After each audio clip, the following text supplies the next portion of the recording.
L'un veut l'annulation de la plainte en diffamation. L'autre veut traiter le fond de l'affaire. Pour ce faire, Maître Torgman, avocat de Lucie Delaporte et d'Edoui Plenel, respectivement journaliste et président de Mediapart, s'appuie sur un certain nombre d'articles de loi protégeant la liberté de la presse.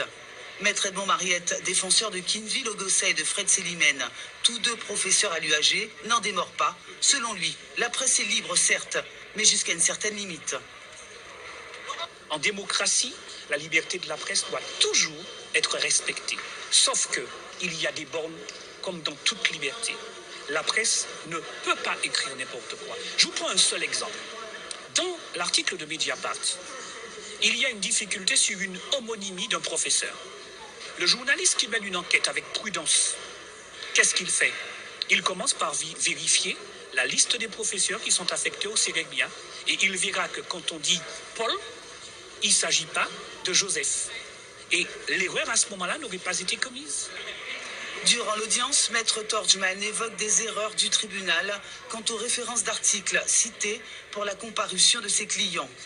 Il cite également la loi de juillet 1881 qui protège la liberté d'expression. La loi rappelle que pour porter atteinte à cette liberté qu'on doit finalement toucher du bout des doigts, on doit respecter une procédure qui garantit aux journalistes, qui sont les chiens de garde, les vrais chiens de garde. Ce sont les affaires qui sont révélées que certaines justices voudraient enterrer ou un pouvoir politique. C'est votre métier et votre métier doit être défendu par une procédure qui garantit un respect absolu des droits de la défense. Or, en l'espèce, les droits de M. Plenel et Mme Delaporte ont été gravement bafoués parce qu'on a voulu les citer dans le tribunal un délai de moins d'1 mois, alors que s'agissant d'un délai entre Paris et Fort-de-France, il aurait fallu au moins 6 mois de délai.